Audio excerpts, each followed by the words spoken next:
In today's video, I'm going to teach you how to find coordinates in Google Maps. If you've ever needed the exact latitude and longitude of a place, this quick walkthrough will show you a simple way to get them using the Google Maps website. Start by opening your web browser and heading to google.com/maps. Give the page a moment to load completely so all the map tools appear. You should see the familiar search box at the top. That's where you'll enter the place you're interested in. Type a specific location, like a full address, a landmark, or the name of a business. The more precise you are, the better your results will be. As you type, Google may suggest matches. Pick the one that fits, or finish typing. Once you've entered your location, press enter on your keyboard. Google Maps will jump to that spot and place a marker on it. Double check that the map has centered on the correct place. Zoom in a little if you need to confirm landmarks or street names.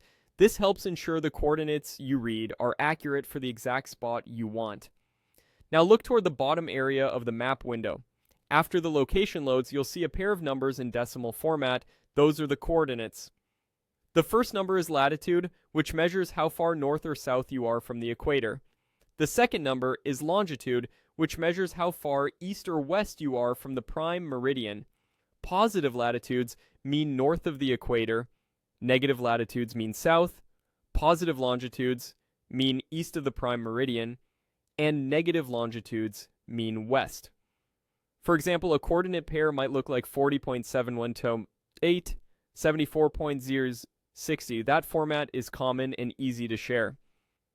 If the coordinates don't appear right away, wait a moment for the map to finish loading, or make your window a bit larger so the bottom bar is clearly visible. Zooming in can help you visually confirm the exact point you're referencing. When you're satisfied, simply note the two numbers in the order shown. Latitude first, longitude second.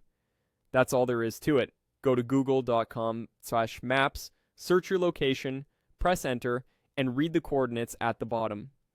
Use them for navigation, sharing precise meeting points, adding location data to photos, or documenting fieldwork. And one quick reminder, treat coordinates like any other precise location info. Share them thoughtfully, especially if they point to a private place. Thanks for watching, and happy mapping.